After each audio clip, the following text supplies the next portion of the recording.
وفی الارض آیات للموقنین، اور زمین میں نشانیاں ہیں موقنین کے لیے، یعنی یقین کرنے والوں کے لیے،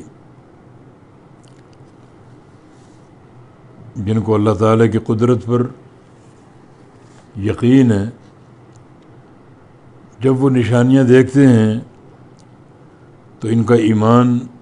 اور بڑھ جاتا ہے۔ لیکن جو لوگ اس یقین سے عاری ہیں انہیں کوئی فرق نہیں پڑتا، دن رات وہ اللہ تعالیٰ کی نشانیاں دیکھتے ہیں، زمین کو دیکھتے ہیں، آسمانوں کو دیکھتے ہیں، سورج چاند ستاروں کے نظام کو دیکھتے ہیں، رات اور دن کی آمد و رفت کو دیکھتے ہیں،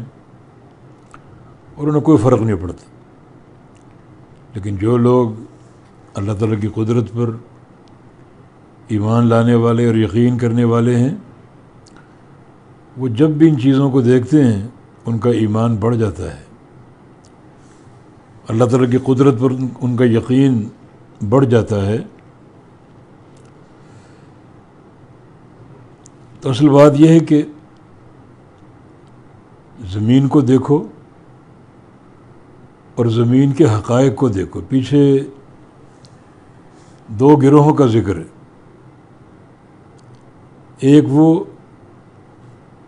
جن کے بارے میں فرمایا کہ انہ لفی قول مختلف، یہ مختلف باتیں کرنے والے، قرآن کے بارے میں، نبی علیہ السلام کے بارے میں، قیامت کے بارے میں، اور کہتے ہیں کہ ہم قبروں میں جب چلے جائیں گے، مر کھپ جائیں گے، ہڈیاں گل سڑ جائیں گی، تو دوبارہ ہم کیسے زندہ کر کے اٹھائے جائیں گے۔ ان عقل کے اندھوں کو اللہ تعالیٰ نے یہ دلیل پیش کی کہ زمین کو دیکھو